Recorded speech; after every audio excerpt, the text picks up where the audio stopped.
Американская фирма Transceptor Technology приступила к... Galera, hoje, como prometido, vocês vão conhecer os bastidores do departamento de eventos. Vamos começar com a Camila. Ela que manda em todos os departamentos de eventos, ela coordena tudo, ela é brava, mal-humorada. E são 8h25 antes de uma reunião brava. Vamos ver como está o humor dela. Vem cá, olha lá. Sempre sorrindo, como eu disse pra vocês. Um bom dia de trabalho. Você está pronto? Mostra pra galera tudo solto. Olha que mesa organizada da nossa coordenadora. Olha, viu, galera? Só conta, isso aqui só gasta e a gente tem que ficar controlando as contas. Ainda bem que tem alguém pra gastar, né? Vocês vão ver a diferença de quem trabalha. A mesa da Camila, assim, sem papel, organizada. Vocês vão ver a mesa da Carol o dia que a gente for na unidade, pra ver quem trabalha de verdade. Dá um tchauzinho lá. Tchau, beijo. Então, essa aqui é a Camila. Ela cuida do Brasil inteiro, de todos os departamentos de eventos. Do Servicoc, passa pra Camila aprovar os nossos eventos. Beleza? Vamos conhecer o resto da galera. Vamos lá. Vai lá, Xuxel. Camila. Vamos lá. Vamos conhecer a Camila.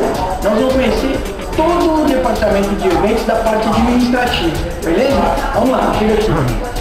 Aqui nós temos a Joyce, que comanda todos os nossos contatos.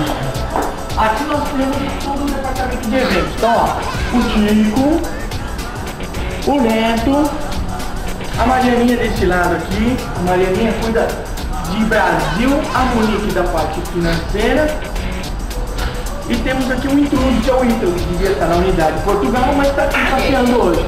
O Ítalo, para quem não sabe, ele cuida de todas as unidades de Ribeirão Preto junto comigo, então ele fica andando em todas as unidades e quando ele precisa acabar um relatório, alguma coisa, ele vem pra cá. A Monique, que vocês conheceram, mexe na parte financeira. A Marianinha faz contatos com o departamento de eventos do Brasil inteiro, beleza?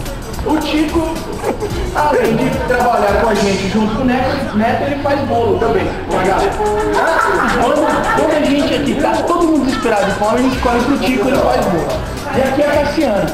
Cassiana também cuida da parte de infraestrutura do departamento de eventos em Ribeirão Preto. Dá tchau aqui, Cassiana. Aê! Bom, galera, hoje vocês conheceram a parte administrativa. Amanhã nós vamos conhecer os bastidores do almoxarifado. Tá bom? Abraço, até mais.